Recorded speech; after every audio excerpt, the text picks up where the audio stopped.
Hey, welcome back to your favorite Math 127. We're taking a look at the common review questions 1 through 7 that I will periodically get questions on because they're just a little bit different format and the tutorials are not there in the system. So let's start here with number 1 here. You've got the picture of the graph. You've got the graph of a cosine or a sine function, and it's asking, whoops, the instructions aren't here, but it's asking you for what's the period, or I'm sorry, what the equation is. So the first thing I'm looking at is well, first of all, is this thing a sine or a cosine function? Which one would be easier to use? So I'm thinking, well, my cosine function looks like this, right? Where this is my period from here to here. It's my period.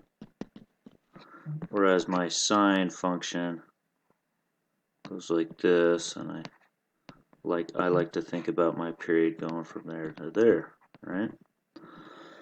Well, if I look at my function here, it starts here at 0, -5, and it goes here to 6 pi comma -5. So I'm going to use a cosine function. So I'm going to use a cosine function. I'm going to flip it over. So here's the general form for a cosine function: a cosine omega x minus phi plus d. Now there's no right-left movement. The period is just changed here, and there's no up-down movement. So I can tell that my my amplitude, which is half the distance from high to low, notice it goes from 5 down to -5. So my amplitude, number 1, my amplitude has got to be 5. So the question is that a value 5 or -5, because amplitude is the absolute value of. And I'm going to take this initial cosine function, I'm going to flip it over. Right, I want it to start, and then I'm going to vertically stretch it. Instead of starting at 0, 1, I want to start here at 0, -1 and go this way, right? But I want it down here at -5, right? Down here at -5. So my a value would be -5, so that I have an amplitude of 5. So I flip it around, reflected about the x-axis. That's what that negative does, right? So I have an a value of -5, flip it around. And now I've got to figure out what my period is. So that will give me my omega value. So number 2, my period is 2 pi over omega. Now I know my period goes from 0 to 6 pi for this cosine function, right? That's a stretch of 6 pi. So my period's 6 pi, so 6 pi equals 2 pi over omega, which means if I solve for omega times both sides, divide by 6 pi, I get omega is 1/3. Now I can put that in right there. So I've got my omega is 1/3. There's no right, left movement or up, down. So that's it right there. Y equals -5 cosine of 1/3 x. Okay, so I pick sine or cosine depending on which one's easier, and I flip it around if I need to, around the x-axis if I need to, and then I think about my period. I solve for my omega. Okay, so -5 cosine 1/3 x. All right, let's do the next one. Which equation is an identity? So I'm thinking, well, first of all, if you look at your sheet, you have your reciprocal identities, like cosecants 1 over sine, right? That's one of them. So you're like, yeah, well, that's one of them. Cosecants 1 over sine, that's true. Let's look at the rest of these here. How about B? This is a quotient identity. The cotangent, this cannot be it because cotangent is cosine over sine, so that's not it. This is an even odd identity, cosine of negative theta. That's not it because cosine of negative theta is actually the cosine of theta, because cosine is an even function, so that's not it. That's not true either. Sine squared of theta plus cosine squared of theta is 1. That's true. That's the Pythagorean identity. So the only one that's true here that is an identity is that top one, A.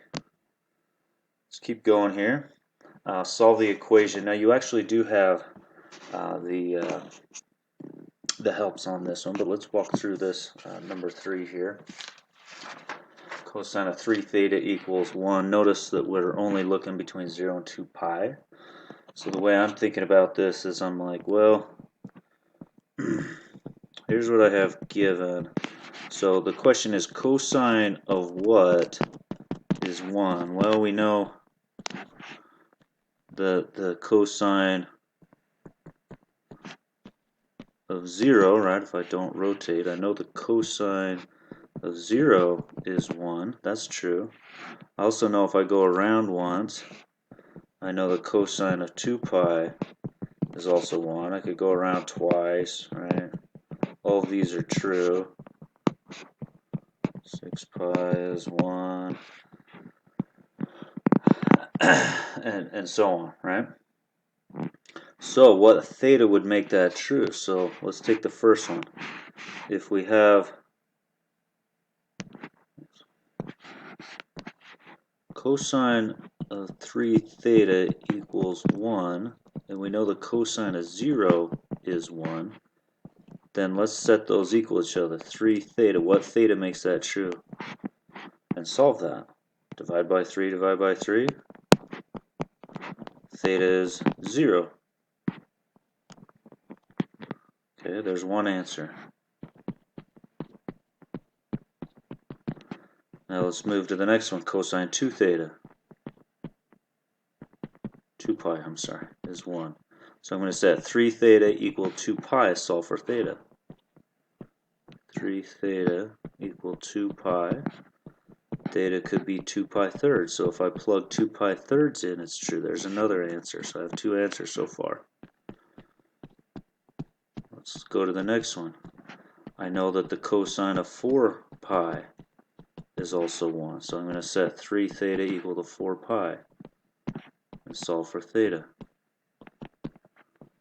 Theta is 4 pi thirds. That's also a solution. That's between 0 and 2 pi. Let's go to the next one. Cosine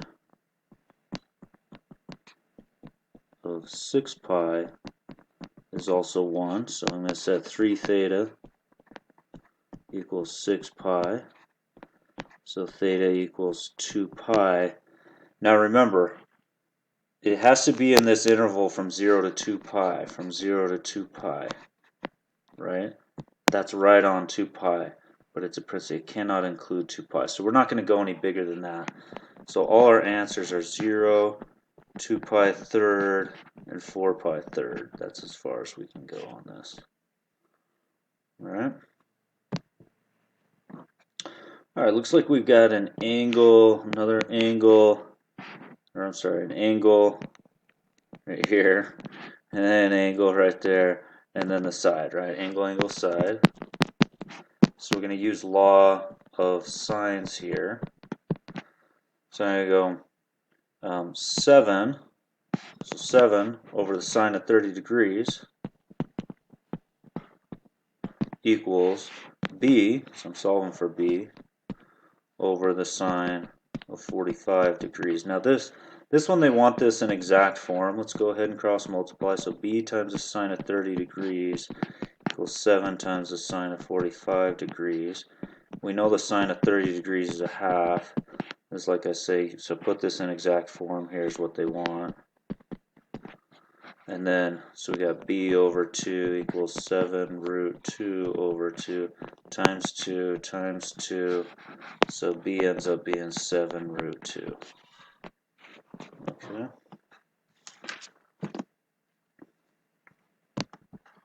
Alright, which equation's graph is an ellipse? So I'd be looking down here at these, an ellipse. So it's got to be in one of these forms here for an ellipse, either the x squared over a squared plus y squared over b squared equals 1, or the x squared over b squared plus y squared over a squared equals 1, right? Of course, hk is involved there.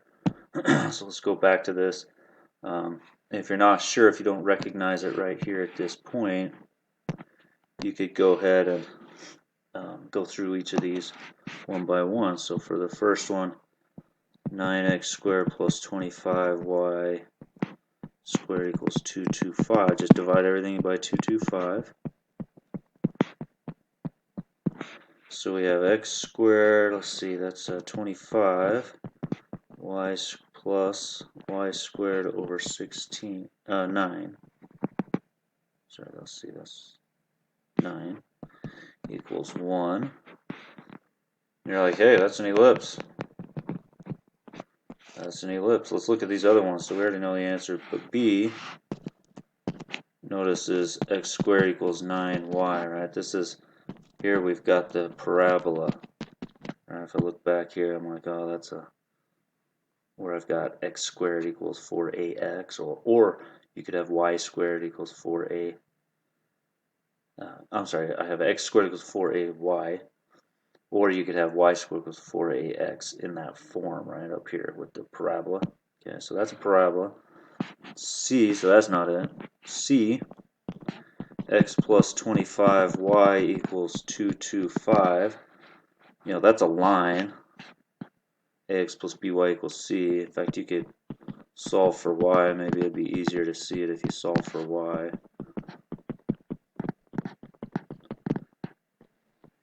Plus 9 right there. So you get y equals mx plus b. So that's a line. So that's not it.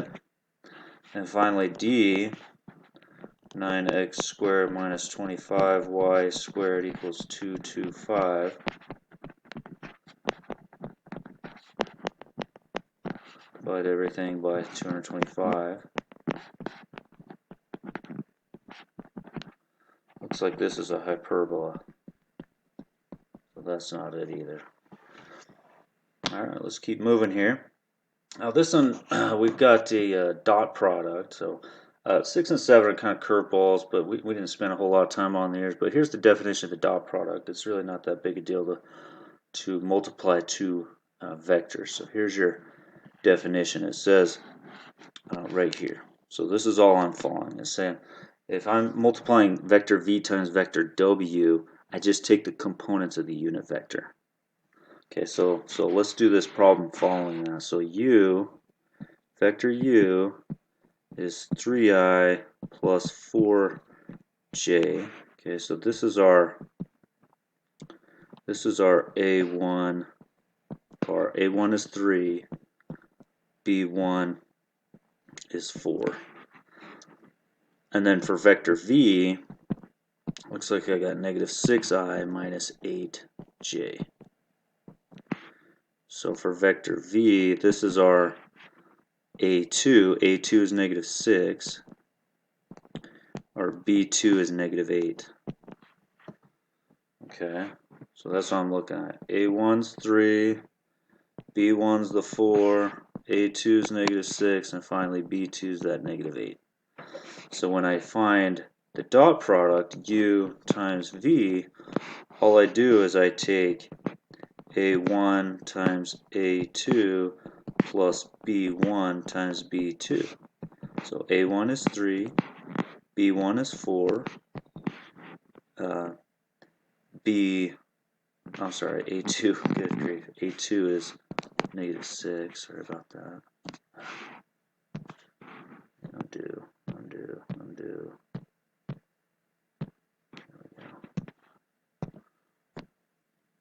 A2 is negative 6, alright. B1 is 4, and B2 is negative 8. So we've got negative 18 minus 32. So it looks like this ends up being negative 50. That's our dot product. That's all you do for a dot product. No big deal. And just follow that. There, make a note of that. Alright, let's finally this number 7. This is taking us back to the polar coordinates and stuff here. But to recognize, can you recognize if this is a hyperbola a line, a circle, parabola. Remember with polar coordinates we have r squared equals x squared plus y squared. And if you remember also, sine of theta is y over r. So r is, I'm sorry, y equals r sine theta. So remember, y is r sine theta. And if you also remember, cosine of theta is x over r. So x equals r cosine theta. So I'm going to make a note of these. X equals r cosine theta. Okay, so make a note of that. Remember that. So what I'm going to do is I'm going to put this in terms of x's and y's so that I recognize which type of conic it is here, or if it's a or if we got a line here. Okay, and then we'll go through. So r equals 6 cosine theta plus 2 sine of theta. First thing I'm going to do is I'm going to multiply everything by r. So this side by r, and each of these by r.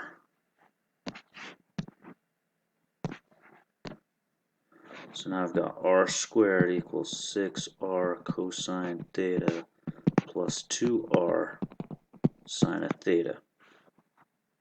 Now r squared, I'm going to replace that with x squared plus y squared, right? If you remember, r squared is x squared plus y squared, right? And then r cosine theta, that's my x. And then that r sine of theta, that's my y. So now look what happens if I take those to one side. Let me take those to the other side. Minus 6x, minus 2y, minus 2y. So I've got x squared minus 6x. I'm going to leave a space because I'm going to complete the square plus y squared minus 2y equals 0. And I'm like, hey, if I complete the square, what I'm going to have is I'm going to have a circle here. So I take that negative 3 and divide it by, I'm sorry, that negative 6 right there. I take that negative 6, I divide it by 2, and I square it. That's the number. So negative 6 over 2 is negative 3. Negative 3 squared is 9. 9 is the number I want. If I add it to one side, I got to add it to the other side. And then I'm going to take that negative 2 right there. I'm going to divide it by 2. That's negative 1. Negative 1 squared is 1. Add it to both sides. So now look, this factors perfectly. X minus 3 quantity squared plus y minus 1 quantity squared equals 10. You see how this is a circle?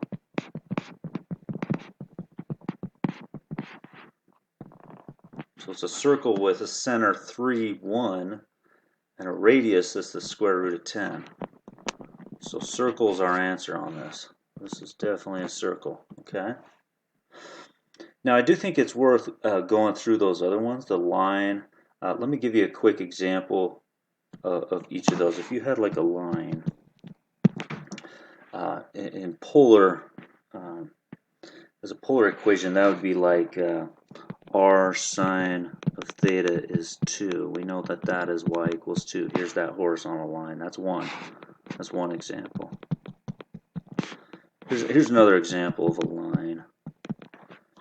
If you had like theta equals pi thirds, and you actually took the tangent, you'd want to take the tangent on both sides to kind of see this, to put this in terms of x and y. So you got sine theta, you got cosine theta is tangent of pi thirds is root 3. So you got y over x is root 3, so y equals root 3x. Again, this is a line with a slope of root 3. Okay. Let me do a parabola.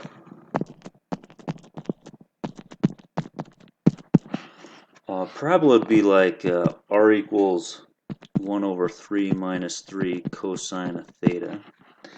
And what I would do is I would multiply both sides by that 3 minus 3 cosine of theta, so it cancels. And now I've got 3r minus 3r cosine theta equals 1. I'm going to add 3r cosine theta to both sides, so I have 1 plus 3r cosine theta. And then at this point, what I'm going to do is I'm going to square both sides. So square, square. So I've got 9r squared, and then that becomes 1 plus 3, and that's my x. R cosine theta is my x. So that's what I'm going to be squaring. 9r squared. And remember, r squared is x squared plus y squared. So I'm going to replace that as well. So 1 plus 3x times 1 plus 3x, I got 1 plus 6x plus 9x squared. And then I take the 9x squared and take the 9 through. Subtract 9x squared both sides. It's gone. So you see how we have 9y squared equals 6x plus 1, and you could manipulate that. Notice you have y squared is in the form of 4ax, right? So this is a parabola. Yeah, kind of an awkward parabola, but it is a parabola. Let's do, get a different color here. Let's do a hyperbola next. Hyperbola, here's an example of hyperbola. Like if you had 3 over 1 plus 3 cosine of theta, multiply both sides by 1 plus 3 cosine theta,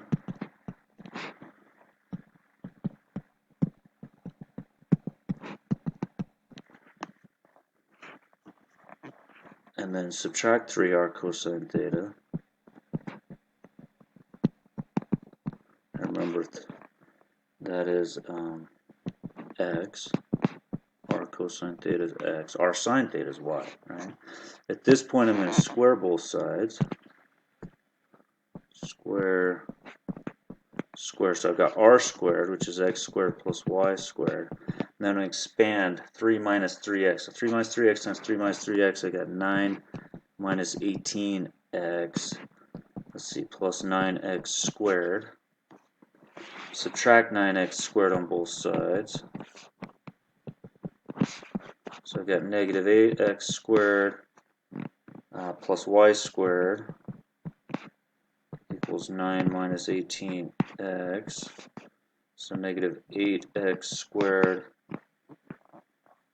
or you know what, let me write it this way. Y squared first, and then I've got minus 8x squared. Then I'm going to pull that 18x over to the left-hand side. I'm going to pull that 9 over equals 0. And then I would be completing the square on this. So you notice you're going to have y squared minus some sort of x squared, and we'd get that all equal to 1. This again ends up being a hyperbola. Okay, note it at that point. And let me do one last one here with an ellipse. An ellipse would be like r equals 8 over 4 plus 3 sine theta. You multiply both sides by 4 plus 3 sine theta. You get 4r plus 3r sine theta. So that's 4r plus 3y. So 4r equals 8 minus 3y. At this point I would square both sides.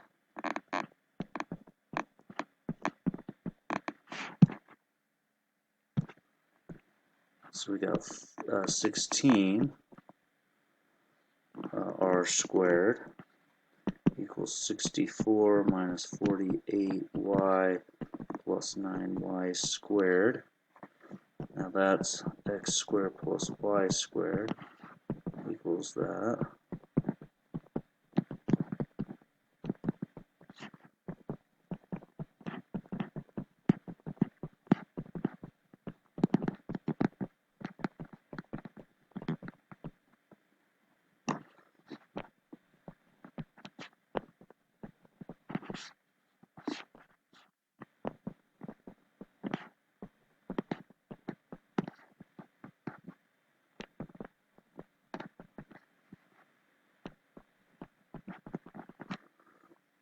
And then you'd complete the square on this stuff. Alright, so you have an ellipse. Be in the form x squared over something plus y squared over something equals 1. By the time you complete the square, really work through that. It's a little ugly, but you can recognize that as an ellipse at that point. Well, thanks so much for listening. Appreciate it. Let me know if you guys have any questions. See you next time.